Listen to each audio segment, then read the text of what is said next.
Right, okay, I'm going to kick things off. Oh, fuck me, I'm fucking no the clapper. Well done.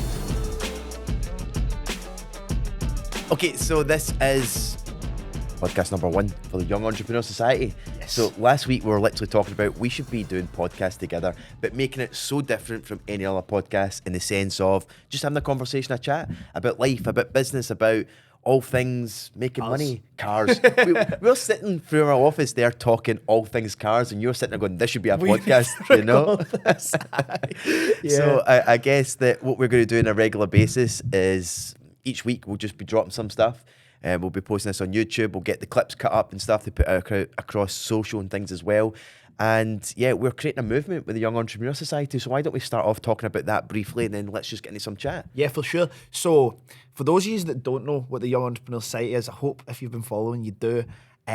We're like an alternative education platform for entrepreneurs. Now, if you've been to school, which I hope you have, entrepreneurship is so underrepresented in schools. You know that as well. And Yep. I mean, you went to school in like the 70s, so it's obviously not changed since I've came around, right? But I'm clutching, trying to keep hold of my youth here. So entrepreneurship is so underrepresented in school. Business studies is never going to teach you how to be an entrepreneur. Like, there's no way for you to actually go and get access to entrepreneurial education. It's pretty much impossible. And we sat down last year and thought to ourselves, like, what can we do to bring in a platform that's going to allow young people to have access to the resources, the people that are required, and the true skills you need to run a business. Like, school is all well and good if you want to go and use that stuff to go to university, but if you're looking to be an entrepreneur, school teaches you nothing. So the way I thought about it was, you know, instead of moaning about why someone should have built this, how education should be different, why don't we spend some time, when I say some time, a lot of time, building it for people and go out and actually solve the problem ourselves. And that's what we've done. Like you said, it's becoming a movement. The members are just so motivated for success. It's like having a little clan of people, like they're so like behind each other's like different business ventures and stuff like that. It's fantastic to see, man. Like I love it. That's what I wanted. I didn't want something that people just come, use it, go. I wanted people to come and almost be like a little army. Do you get what I mean? That's what I wanted. I'm loving it. I'm loving how we've been running this for a few months, and we've been delivering content. We've got more stuff to go out because our game plan is that we want to be delivering high value content that's going to help people have actionable stuff to go out there and get results, because that's what it's all about. And just hearing people's wins already and the confidence that people are getting. Oh, it's and crazy, it's been a big thing for me working with young entrepreneurs, because like someone like yourself is so driven, so motivated at a young age, as I was as well, but times went on a little bit. So I turned 37 shortly, and I still feel like a young entrepreneur. Do you know that way? In the grand scheme of things, though, you are. Yeah, I mean that's it. The average age, I believe, of a millionaire in the world is like 52 or something like that. Okay. So when you think about it, if you beat Father Time in any way, you've done it younger than most. So and it's not like you just got money like 6 months ago. I mean, you've been in this game a while, mate. Don't take that away. You were a young entrepreneur. Yeah. Let's have a chat about the school and stuff as well, because being a young entrepreneur, like my young entrepreneur journey kind of started, even though I never even knew what the word meant back then, was just doing paper rounds and selling like records and stuff. Like I've got cracking stories, right? But what about you? What was the stuff that you did at school? Did you do any kind of things like that? Right, Were you doing anything? Not really, but there's a couple of examples, right? Now, what was your first one? Like, go back. I'll tell you my first one because I remember it. Like, I don't know if the young entrepreneurs these days will even know what I'm talking about here. I might right? not. Right? I'm waiting to see what you're going to say here. Did you guys get dinner tickets? Of course. Okay, so that's still a common thing. You got dinner tickets if you were skint. Exactly. No, everybody get dinner Right. tickets. We can agree on that. Did you have money? Did you have money? Yeah, Like, we were okay. balling. I used to walk in, just throw my dinner tickets about the place. So dinner tickets back in the day had a value of £1 a ticket, right? Which this is going back a wee bit. So Please tell me you bumped a roll of dinner tickets. on one occasion, not me, but somebody did, and we started. That license to print money, We started. mate, like- Oh mate, like that was like, you know, That's dope. that was you knew you were getting not just a bottle of Tudor Rose at the weekend, you were getting a bottle of Bucky. Oh yes, Eldo. My God. You knew, like back in the day, right, when you grew up in a scheme, you knew that if you had a good week with your paper round or anything, when you could afford MD 2020 or I never boozed when I was a wee guy. No? I never drank when I was a wee guy, and I don't know why, right? Because everyone around me did. And when I went to secondary school, I kind of stopped hanging about in Pollokshield so much, where I was from, and started hanging about Moss Park and out with my mates in school. But I never really hung about with like the super popular group. I was mates with all of them, but my mates were all people who played PlayStation and like, mate, I think the first time, what age were you the first time you got drunk? Probably like 11 or something. No, I'm being serious. Probably what, 12, 13? I was young. Right. What are you in first year? What age? 12. Oh, well, there you go. I was like 17. Like, I was Wow. like basically an adult, right? Had I tried alcohol? Of course, right? But the first time I actually got drunk, I was like 17, mate. So I don't know why I just never caught on to that drinking culture. Maybe because I didn't have the entrepreneurial motivation to go out and make money for my. But my I never bucking. had a choice. That's the thing. It's like, think about it where you grow up. And we always talk about your social circles and Of course. who you surround yourself with is kind of who you become. Mm-hmm. And yeah, I was in with the wrong people at such a young age, you know, which led down a different path that I don't wish for anyone. You know, the sooner you get out of that, the better. A lot of drunk or getting drunk constantly every weekend, and that's what you lived for. You know, it's just nuts. Aye. But get back to the kind of entrepreneurial stuff, right? So dinner tickets was my first Yes. one because my mum would always give me £1 as well. And it's amazing how much a quid could go back in the day. We would go to Mate. like some of the places in the Pollock Centre when it was before It Silverburn. was like a pyramid, wasn't it? Aye, Like, it it was was a this, mad shape, huh? like, oh God. And, you know, it's just amazing how far that would go. So I would sell my dinner tickets, you know, and then that was my first entrepreneurial journey before I went into the whole paper rounds. And I had a few different paper rounds. I had my sister doing two sisters doing my paper rounds. I was making money from them, making money as well as my own and everything else. And then a few other things. But what was yours? Do you remember your Aye. first simple one that you were doing? So bear in mind, one thing that I was always able to do was my dad was always a self-employed spark. So if I wanted to, I would never ask my parents for anything. My dad would pay me £20 a day. Pretty reasonable when you're like What age 11 were or you? 12. Fucking, you were getting 20 quid a day back But I then. was getting stuck under floors, like pitch black, dragging cables like I a would slave child. happily have done that for 20 quid a day. Oh my God, you must have been the richest kid ever. No, but 20 hardly quid. ever done it. Hardly ever done it. Because he wasn't always working on weekends and stuff like that. But the odd time, see, during summer, Yeah. if I knew my summer holidays was coming up, especially when I got to that 13, 14, I would try and go out with my dad maybe 2 days a week. Yeah. Do that. Now, in terms of, that's not entrepreneurship, that's employment. Do you get what I mean? That Yeah, was yeah, me yeah, going yeah, and yeah. getting a bit of employment. Now, I've got two great examples here of entrepreneurship. The first one was just because, what do you think about when you're a young man? You think about paper rounds, like you've just said, Yeah. right? So in Pollock Shields was a shop called Paper Rick that everybody got their papers from up on Albert Drive. And I thought I was like going to get caught doing this, right? But I'd always said to my mum, oh, can I do a paper round? See, when I think about this story, mate, it's kind of weird. And my mum would always be like, no, whatever, just don't do it. Like, enjoy your young life or whatever it was. Now, my mate, James, we were like, let's go and do it. James Boyd, right? So we went up to Paper Rack at like, I'm talking 5:30 in the morning one day, but it was on the weekend. It was like Sunday Times or something. It was getting delivered to the Herald, right? And we went up with our BMXs, thinking, grab papers, down all the streets in Pollock Shields, get the papers delivered, we're gone, right? And we turn up, and the guy, I can't even remember the guy that owned Paper Rack, it's called something different now, goes like that, oh, we'll just do it in my car, it's faster, and I'll show you the doors you need to go to and all that, which was perfectly logical. But then you realise you're like 10, and you get in a car with this random guy you don't know, the two of us, and obviously we didn't get like our bums touched or anything, we just went and delivered the papers. It was fine, right? But I got up that early because I was like, I don't want my mum and dad to wake up and hear me, so I've like locked the door, left, right, and our house was like creaky and all. Like, I mean, I got back before they'd even woke up. My mum never knew. I told her like 7 years later or something, right? So that was the first one, but I never kept doing it. I done it that one time and I got a weird vibe off it, that maybe my bum was going to be touched in the future. So I was like, yeah, I'm not doing that anymore, right? But the first time that I went, oh, something clicked, I went, I can make money, right? When the Pope came to Belliston Park, maybe 2012. I know he's been there twice, like two different popes.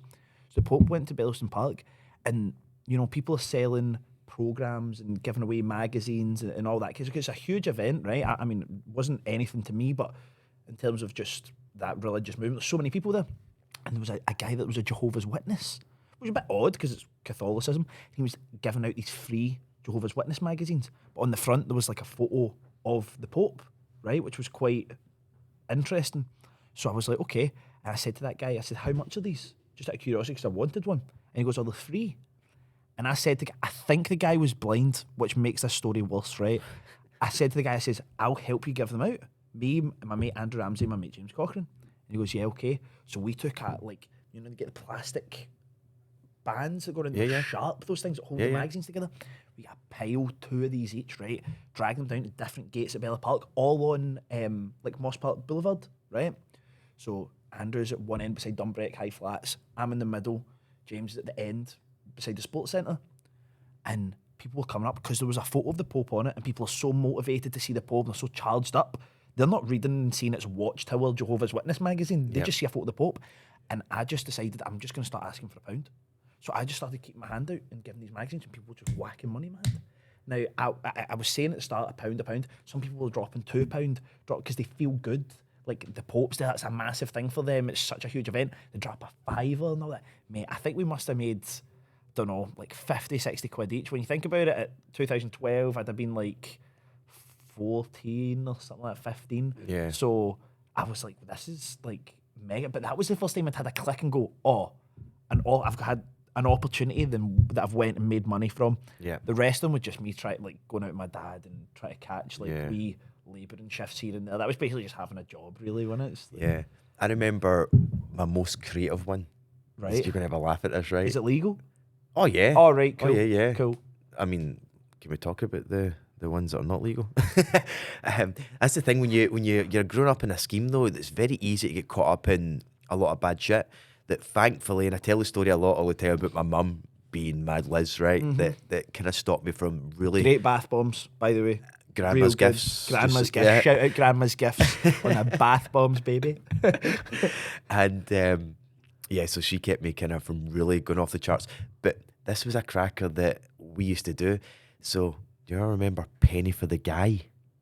Mate, Of course. you're basically scamming Penny for the Guy's a scam, mate. No, It is, no, it's basically. not. It But here's the is. thing. Here's what we realised, right? So me and my friend at the time, Kevin, we never Shout out went. Kev. Shout out Kev. we never went for Penny for the Guy. We would say £1 for the guy. Now it's not like we always got a quid, but do you know that way we Set the expectations. No. Here's the thing. Where do people go when they do Penny for the Guy? The local shops and all that stuff. Aye. Guess where we went?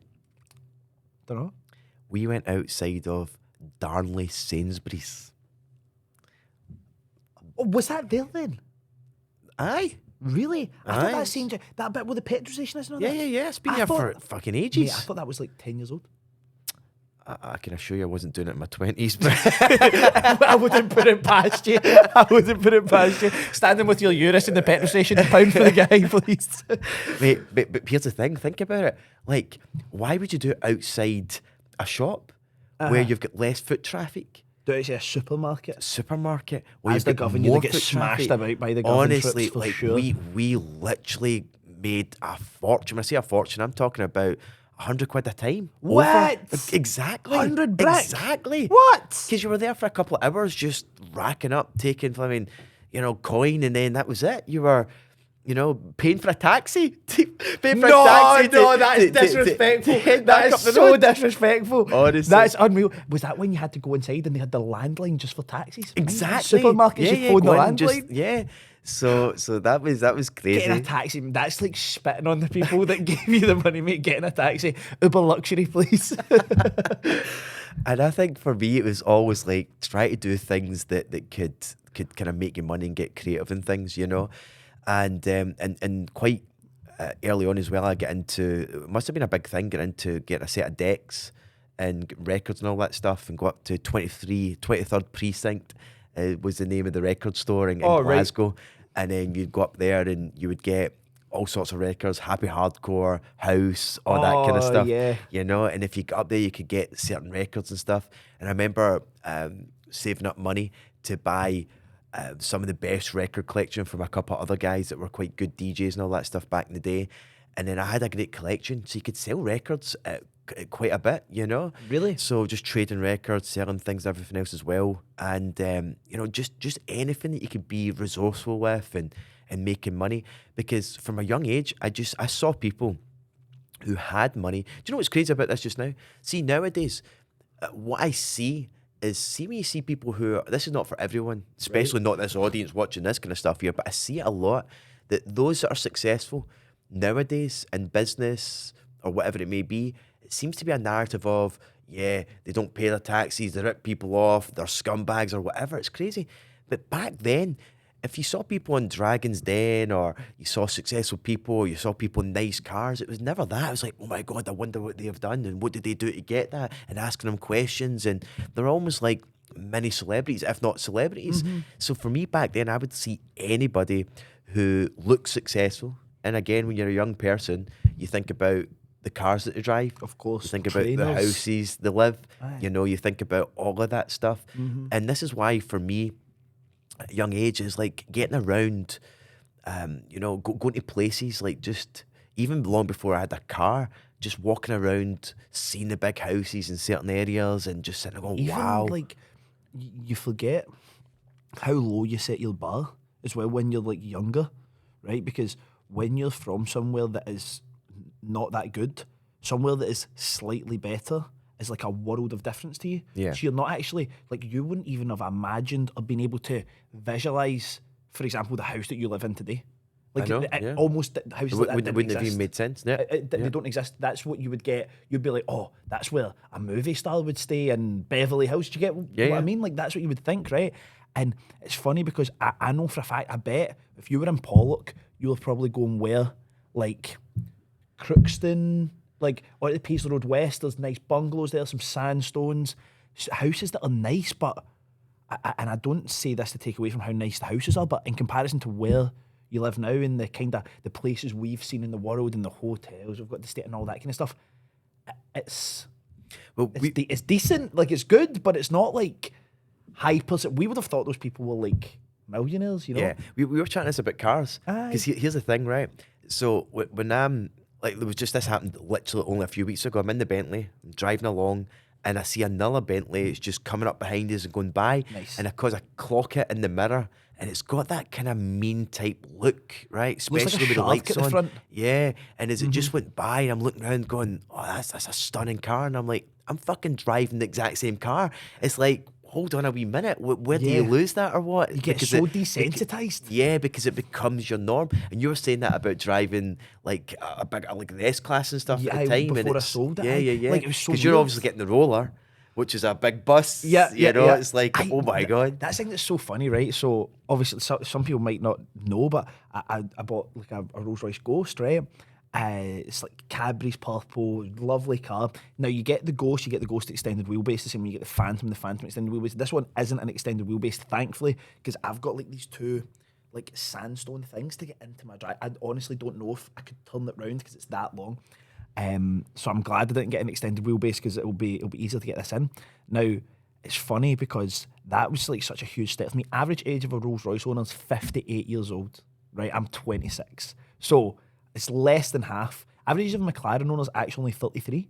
It's a young man's supercar, right? I got that when I was 25, right? So having the McLaren, the X3M, the Rolls Royce coming too, and obviously I stay in the nice bit of Pollock Shields, and I always tell stories about how I stayed in the not so nice bit and I used to walk about the nice houses, and that's where I live now, right? And I'm pretty sure you've done the same thing. You end up in a townhouse in Crookston, right? Oh, yeah. So when you're from Pollock and you move into Crookston, you're going up in the world. Exactly. You know? And that was the same. You've done the exact same thing, right? Yeah, exact same thing. So it's funny because I'm still like, I've driven the Wraith before, didn't own one. I just had a shot of one when I was in Dubai driving it for a couple of days, and I'm like so excited about this Ghost coming. And then I pull out the house like a couple of days ago, and I'm driving down the street in the McLaren, and I see a brand new Cullinan Black Badge, Rolls Royce Cullinan Black Badge, £500,000 car.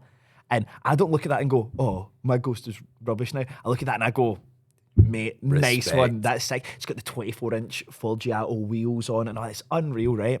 So I was like, that's sick.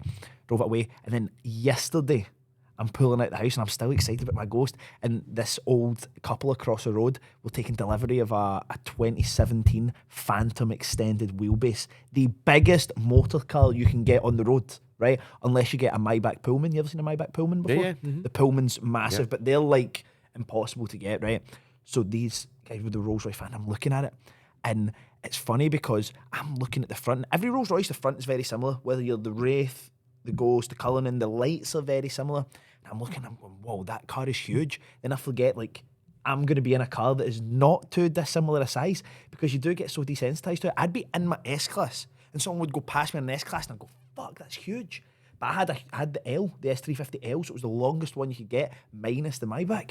And I should be looking at it going, whoa, that's massive. You just forget what you're in. People always say to me, like, when I get a new car, like, oh, when are you going to get used to it? Because you're the worst at telling me this, and I don't listen. I don't listen to you, right? Because you're always like, you're going to be bored of that in like 4 months. I'm like, nah. And then like 6 months later, I'm like, oh, what new car? Something else. Mate, that Rolls Royce my third car this year.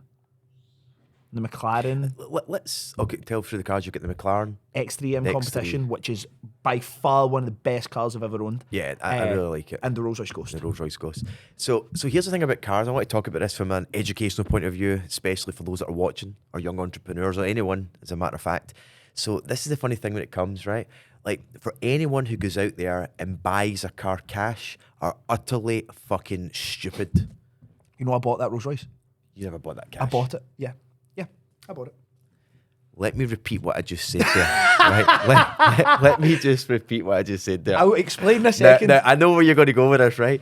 But here's the thing. Look, well, I've just did the same in the Bentley. So you know, but slightly different again. Because again, when I first Situational. Situational, right? Because here's the thing we need to think about it too, right? When it comes to cars, because cars lose their value. They're not assets. We know they're depreciating assets, right? Or depreciating commodities, such. So from our point of view, if you think about it, like, certain cars you can make more money on it, in the sense of just taking a finance payment on it, you know? So if you take a finance payment on it, and again, this is the other thing when it comes to mileage as well, because I hear so many stories of people getting cars like, oh, I don't want to put the miles on it. Well, don't fucking get the car if you're worried about putting the miles on it, right? That's the thing. If you're ever worrying about the fuel, if you're ever worrying about insurance, if you're ever worrying about tax, the maintenance, tires, or tires, do not I mean, fuck buy me, the the car. tires on a Urus, like, you're constantly changing them. How much do you pay for a tyre on yours? I have no idea. Elizabeth deals with it, but you're lucky if you're getting change of $2,000. Aye. You know, No, you won't for 4 tyres. Aye. You won't, because the reels on mine, I've got Pirelli P0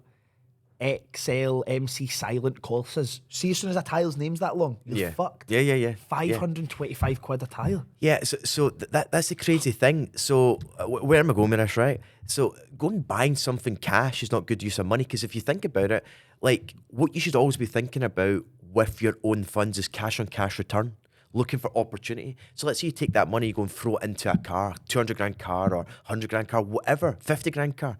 That's you tying up money. The cost of finance these days against a car is so low. Yeah, it's so cheap. It's cheap. But you're using other people's money that will lend against a car.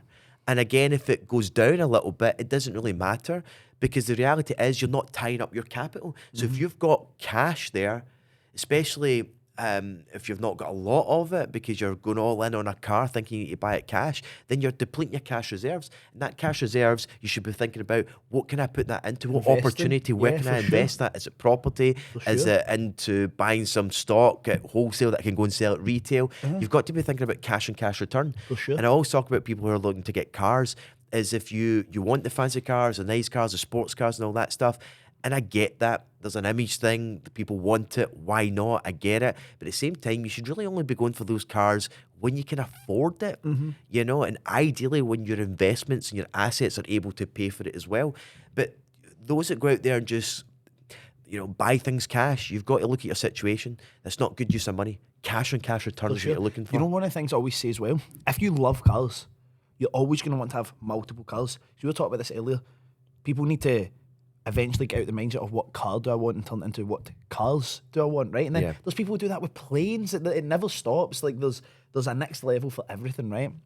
And say after your investments, your general lifestyle costs and all that, let's say you're left with £100,000 a year. Like, you've got to a point where you're successful, young entrepreneur now, you're making good money, you've got a spare 100k a year. Now you can go and buy a nice car for 100k. Like, you could get a Ghost, depending on the spec and the year. You can go and get a Ghost for 100k. You could maybe get a McLaren 540C. You could definitely get a 12C, the older ones. You get a Gallardo. Like, there's loads of cars, maybe a little bit older, a bit more miles, that are serious bits of kits for 100 grand, right? But looking at the deposits you pay on new supercars, like the payments you pay per month, you could have like 3 very nice cars that'll cost you under 100 grand a year. I'm talking you can get like a Hurricane. You could probably have a Hurricane, a Wraith, and something a bit more sensible, such as the X3M competition, and it'll cost you less than 100 grand a year. Like, I was talking to Taylor McDonald about this yesterday. He was asking me, like, how much it actually costs to, like, run a McLaren, have a McLaren, like, how much it costs you per year. And when I broke it down to him, he's like, that's a lot, but it's not insane. Like, I could have, for under 100 grand a year, like 3 McLarens if I wanted to. Obviously, I wouldn't 3 of the same car. But, like, if your interest is in cars, financing's the way to go. Like, the only reason I got that Ghost cash is because I'm not going to keep that for a long time. I'm maybe going to keep it for 6-7 months. And my AMG GTS that I had, I'd done a little bit of work to, and it's made it a bit awkward to sell. And there was someone who really wanted it, who owned a car garage. I was like, right, okay, they offered me on it, and I was like, nah, that's not what I want. I says, well, what have you got in stock just now? The AMG GTS was on finance, and like you said earlier on about just paying off the Bentley, I was like, right, how much finance this GT got? 66.5 grand. So I just paid it. I was like, right, it's paid. I own the car now. So I said to the guy, I was like, right, there's 6.5 grand left on that. I've paid it off. What cars have you got in? Oh, we've got an SVR. I'm like, right, I don't want an SVR. I've got an X3M comp. It's a little bit smaller, but it does the same job. Why we don't want an SVR? We've got this, we've got that, we've got this. And he's like, we've got a Rolls Royce Ghost. And I was like, okay. Tell me more. I was like, 6.7 litre V12. I was like, right. First thing I done was check insurance. You know, to add that onto my multi-car policy, it's only £1,055 a year. Yeah, insurance, unless you're getting like a proper supercar that's a race car, insurance is not that expensive. Nah, mate, I've got the McLaren, the Roller, the X3M, and Jess's TT, and I'm 5.5 grand a year. For a young guy, that's amazing. That's for great. those cars, that's insane, right? And Jess is a bit younger than me as well, on a 2-litre TT. Like, if I tried to get insured on a 2-litre TT at like early 20s, 20 years old, I'd have been like, mate, £4 grand a year. My Ford Fiesta, the age of 17, I couldn't even get a year's insurance. I had to go on what's called a bonus accelerator, which is 6 months. And once you complete 6 months, they then give you a full year's insurance. My 6 months first insurance was 1,600 quid on a Ford Fiesta M Reg. So that was straight on my student loan. I was £2,400 for my Civic for a year. It's just When I nuts. first passed. It's nuts. And then my And you're first... paying it monthly. I bet you did not have 1,600 quid to pay that. Of course not. Monthly, Like, you're getting smashed on interest. And it's then- actually 2,800 quid or something. and then for the whole year, because after I passed the 6 months, it was 2,200 for a fucking Ford Fiesta. It's mate, 500 they quid car. nail young drivers to the ground. You know, nuts. they nails to the ground. But I ended up saying to the guy, like, I like the sound of Ghost, send me some more information. It's fully spec, it's got every option you could imagine. It's in incredible shape. And I said to the guy, like, how long have you had it? I've had it for a few months. I was like, look, here's what I value my GT at. What do you value the Ghost at? Let's work something out. So, bit of cash being exchanged and then swapping the cars. So, I'll own the Ghost, but like you're saying, I don't want to sit and own that car for 5 years and watch it go down. And the great thing about the Ghost is if I own that for 6-7 months, put 4,000 or 5,000 miles on it, I might lose 7 grand. It's not going to be a huge loss. So it's not the worst thing in the world. It's better than having the GT sitting there not driving it, just doing nothing. There's nothing worse than having a supercar there that you just don't drive. So here's the thing when it comes to finance, right? So a lot of people say, oh, your cars are on finance or whatever, right? And Someone I get that. commented this on one of my ads today saying, like, because I said something like, winners focus on winning, losers focus on winners. This guy commented on it saying, yeah, winners also buy their McLarens up front and don't PCP them. And I was like, firstly, you know nothing because you can't PCP a McLaren. You know that? Can't PCP a McLaren, right? You can't do it. I think because they break all the time. And I went and bought one, smart me, right? And I just commented back saying, yeah, mate, like, that's interesting, nice one. You obviously don't know much about finance, but I just bought a Rolls Royce, and then I said, I hope your mum puts the heating on tonight, and he didn't reply. So here's the thing, right?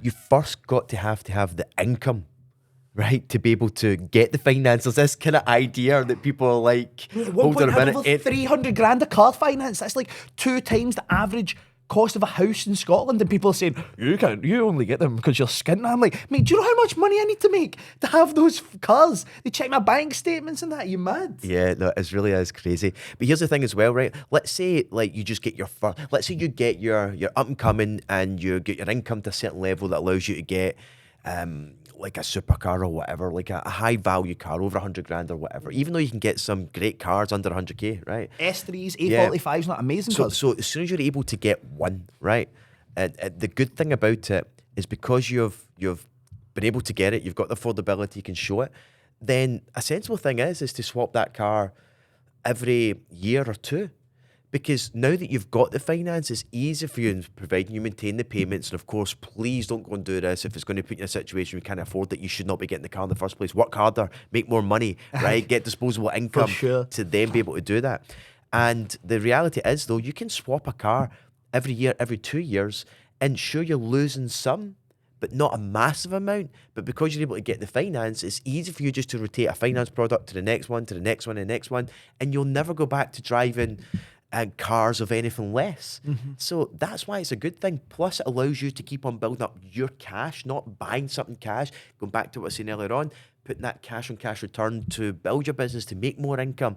And it's the same, like, look at property as an example. Like, same chat when it comes to cars. You don't see anybody turning around saying, oh, but you got a mortgage on the property.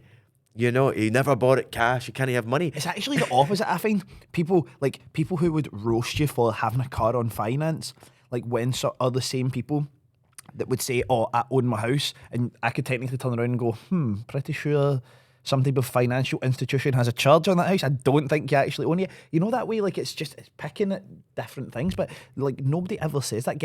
I would actually see when people get a mortgage, it's like they're proud of it. Like, especially, I guess, if you come from like a working class, but I knew hardly anybody that owned their own house, you know what I mean? Yeah, because you it's this whole idea, you own your own home.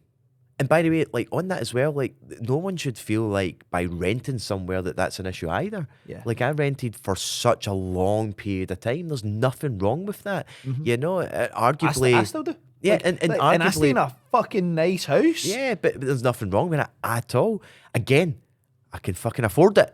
That's the thing. Mate, a lot of people turn like they're like, but I only rents his house. Yeah, but you can fucking afford it. That's the thing. Like, if I can go and I'll be honest, right? I truly, and maybe this is because I don't have any kids, right? I truly value cars more than houses just now. Like, for me, I would rather, if I had to stay in a studio flat, but it had 4 parking spaces and I could have my roller and my car, I would do that. If that's what the choice I had to make, but I don't have to make that. I can kind of stay within reason where I want in the location that I'm in. And like, people always say, like, why don't you get a mortgage, blah, blah, blah, blah, blah. Like, the way I always see it is, for me, at my age just now, I don't want to be geo-locked in any way. Now, knowing the way that I acquire properties for myself and for my clients, I wouldn't be going on market and spending 80 grand over for a house because it's got a new kitchen and my missus likes it. I would still be buying in an appropriate manner that's going to give me a good solid asset. But if I get an opportunity, let's say Young Entrepreneur Society, we're branching outside of Europe. We're going to UAE now. We're going to America. Like, and let's say I need to go to Dubai for 6 months. I need to go to Dubai for a year and build the business. Like, I'm not going to be like, oh, I can't go. I need to pay Santander £800 a month. Like, I want to be able to go, right, sound, put my stuff in storage and go. Like, my problems, because people say, oh, but you're just paying someone else's mortgage. Okay, but people do that for me. I don't care. Yeah, it doesn't bother me. People are so interested in where they can save money.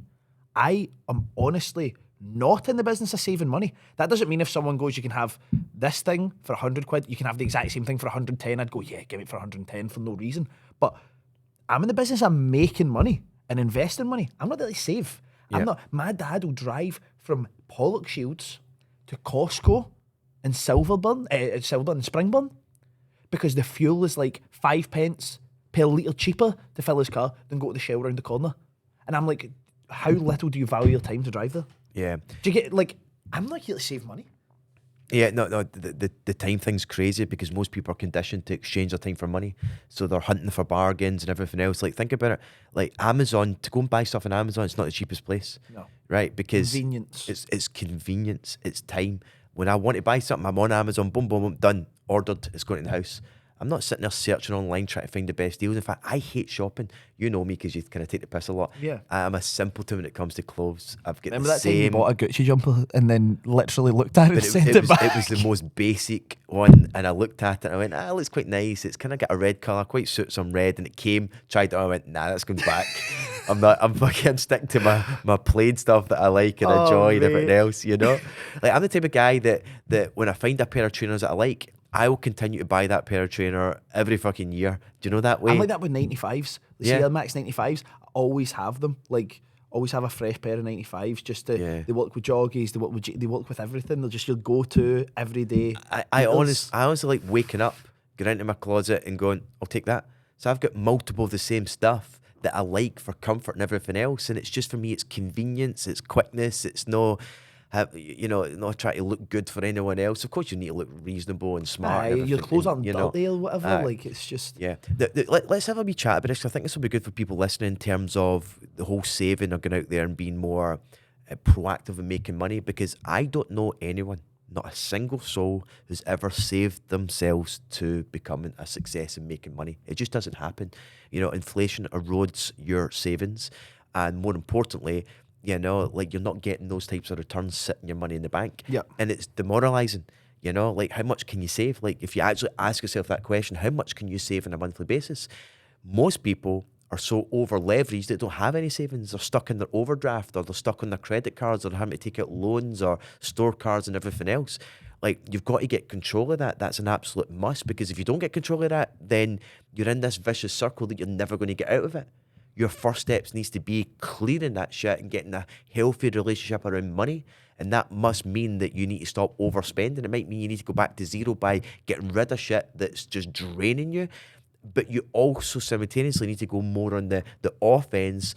Maybe it is getting a new skill set and learning more about entrepreneurialism. And for what people can invest in education through the Yes Academy on a monthly basis is an absolute drop in the ocean. It's like a fraction of what anything else for the content that we're delivering, real practical stuff that people can start applying, get out there and getting frickin' results. More than one night out. Exactly. And not even going to a good place, going to the Savoy and getting gonorrhea and sticky trainers. Like, the worst place. I know. And do you want to hear like, so you're talking about saving and all that kind of stuff there? Here's a crazy statistic for you that I heard on a podcast a couple of weeks ago. 85% of Americans, 350 million people, have under $4,000 in their personal checking account.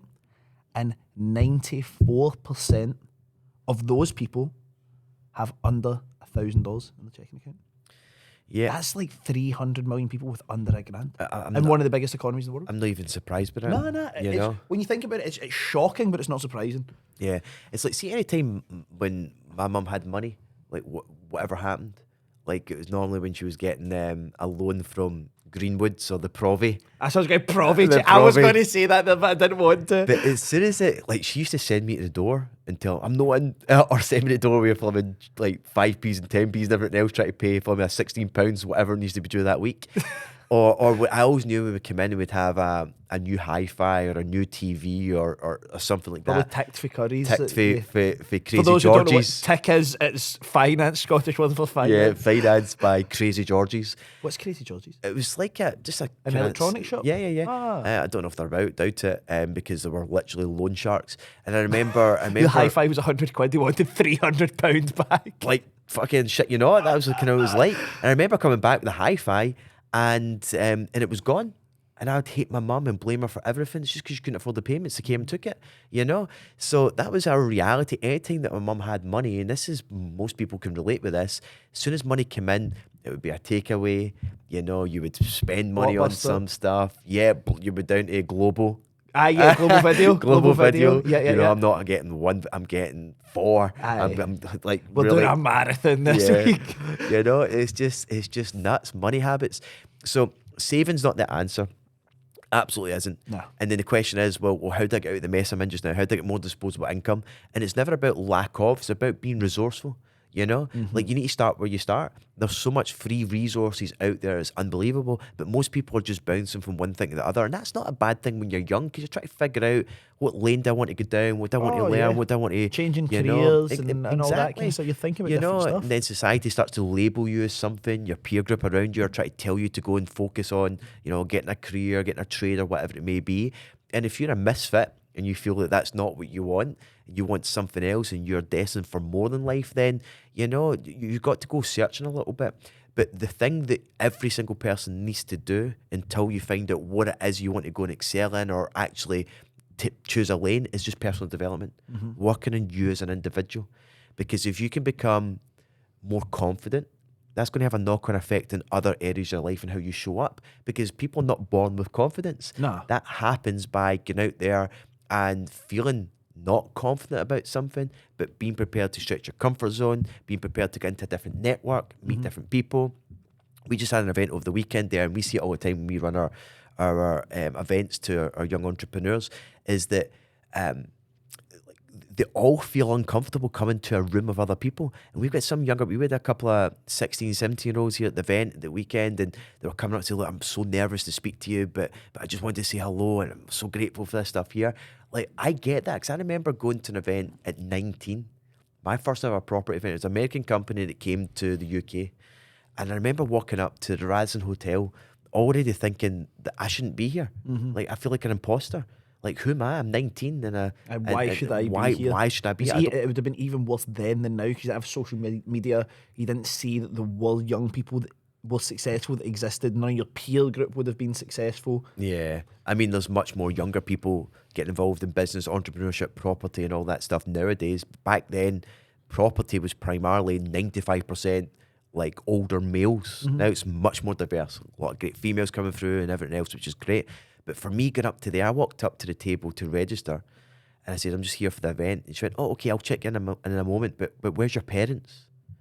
And I'm like, oh, I am really not feeling this right now. Yeah. And then That's going to knock you back in a big my way. confidence was massively knocked. And I know, for all the watchers or listeners here, that you're going to think I'm an absolute straight up liar with what I'm about to say here. You're going to think I'm an absolute liar.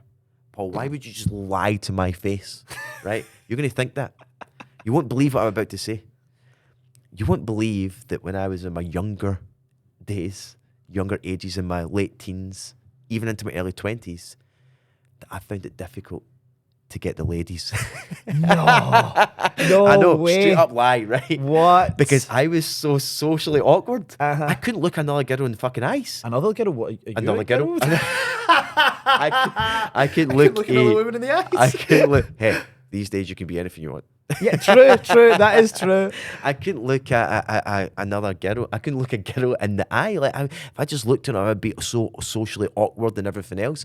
So now I went Which to is these mad, because it's not like your missus is exactly not good looking now. Like, that took me a long time to pluck up the courage and the confidence and become the man that I had to be to attract a woman like Alexina. So for me, that was thing. Like it wasn't just another girl that I found it very social awkward to be around. It was just other people. Interaction in general. Like someone like yourself who is at a young age super confident, can talk a lot, communicating. You get a higher A in drama, right? Yes. Is that right? B. A B. I got a B. Do you know why I got a B, right? Just a quick side story. About to do the thing, the Crucible, the examiner was like a guy. This is for your live performance, you need to do a written bit as well. And like the curtains go back, and as I'm about to start talking, he does this. He's sitting like this, taking notes, and he goes literally like this. And I just went, like, forgot my lines, mate, because he'd done it in just like the most flamboyant way. I couldn't take myself seriously, and I stuttered a little bit, and then he was like, yeah, B, you're useless. So that's what it was. So yeah, I should have got an A. I failed my solo talk as well. Can you believe it? You failed your solo talk? No, I got told that English- your solo talk was so bad they thought you were beatboxing. You're going. That's literally what happened. I mean, that's What did you do your solo talk on? So here's the thing. So I missed school quite a lot, right? Missed or didn't attend? Dogged school, Yeah, right? missed was very kind there, I think. And through that there, I missed the day where everyone got to choose a subject, because you had to go and watch a videotape of a subject. Oh my God. And there was only one subject left for me to then choose, which was cruelty to dogs in South Korea. I had to go and watch a video. Wait, you didn't get to pick your own subject? Yeah, there was tons to pick. No, we just got to pick anything we were No, interested in. not us. I done the X Games.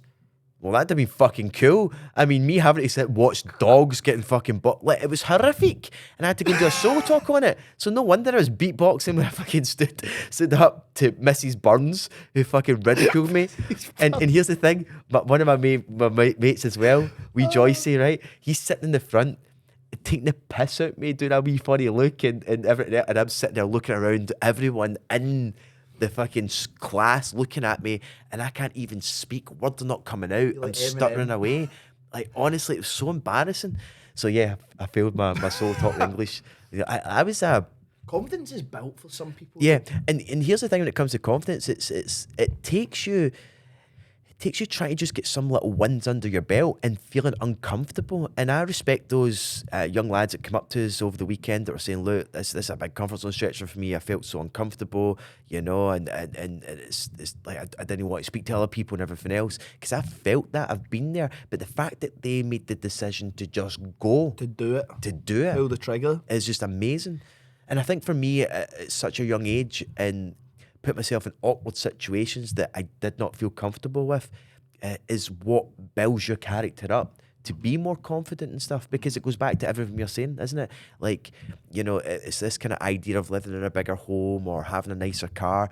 It seems so out of this world. And I always talk about the closest way to feel that you should deserve that internally from a subconscious point of view and actually move towards it is to go and test drive the dream car. And I said that about someone because like, what's your dream car? I was like, a Ferrari. Can't remember what Ferrari it was. It's a Ferrari.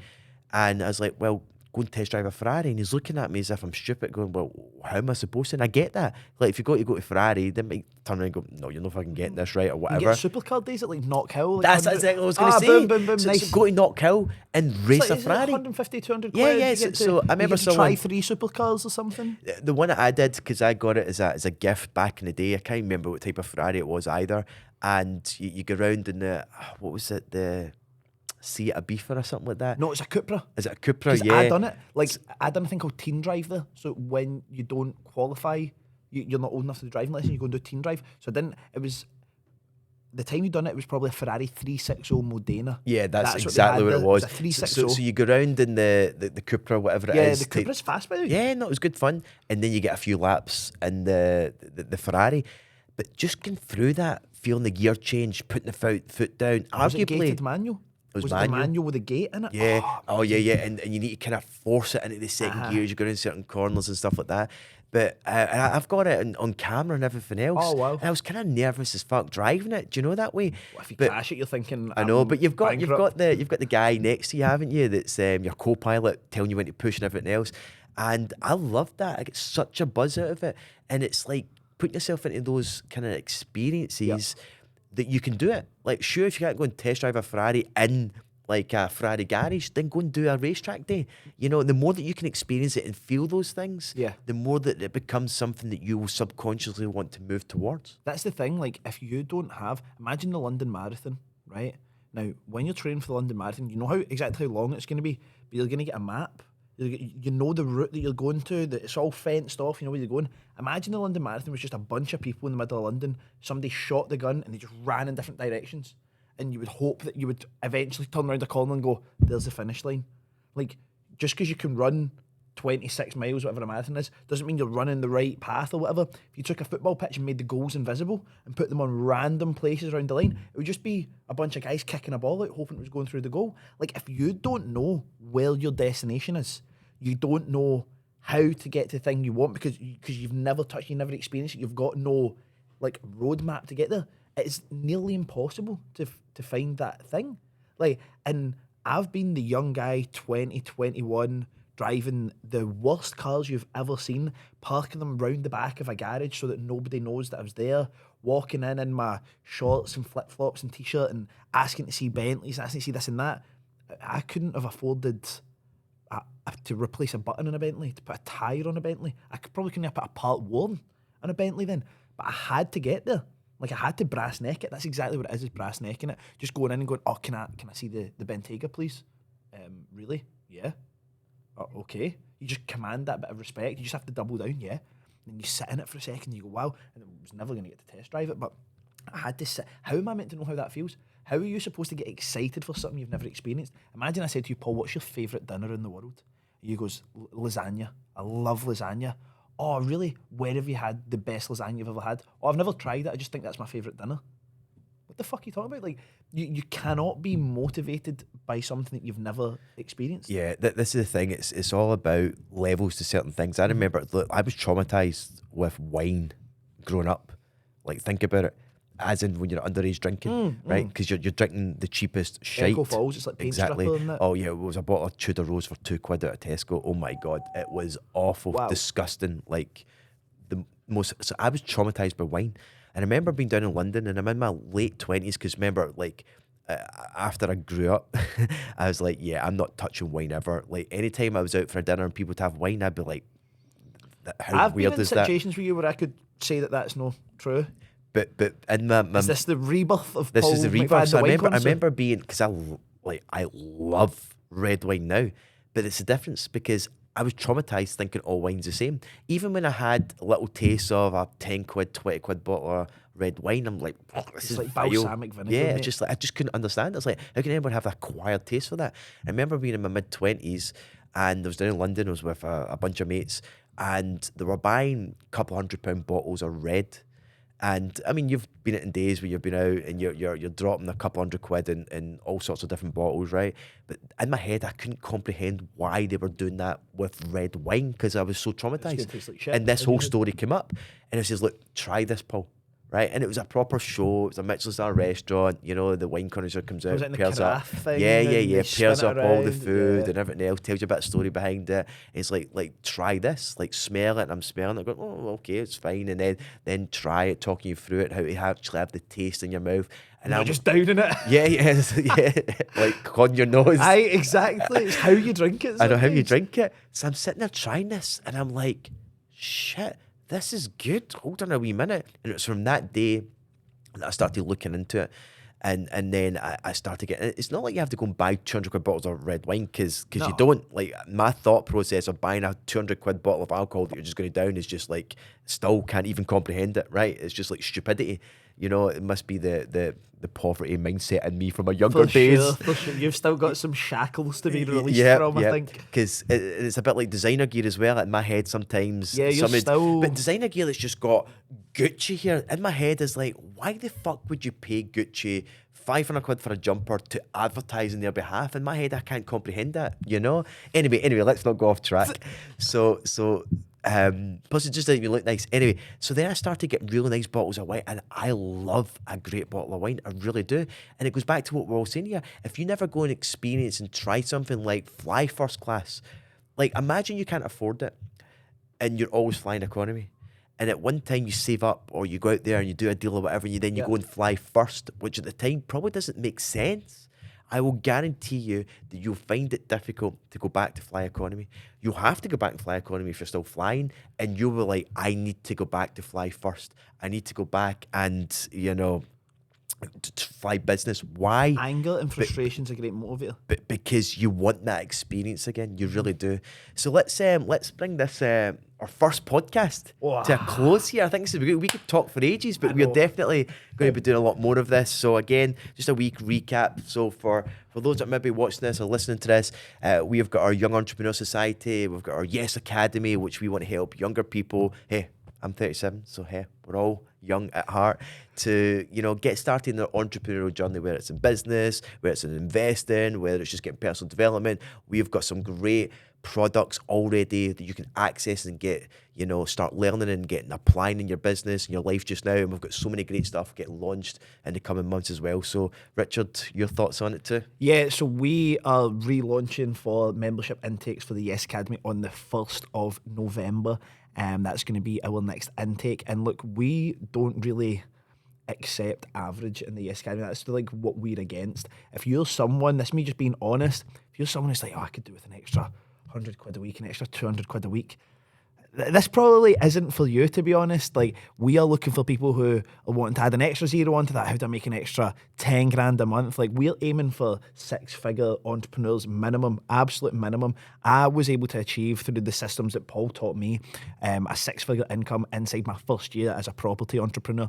And that's kind of what I wish for other people as well. So if you're someone who maybe education's failed you a bit, maybe the support network you had around you didn't push you towards the things that were actually your passion, or you were financially motivated, that was crushed by being put into a career that just doesn't fit you, the Yes Academy is for you. I can tell you right now, and the members will tell you themselves. I was speaking to one of the guys the other day and put a great video of it on our Instagram channel as well. This stuff you just can't learn in college, you can't learn in university.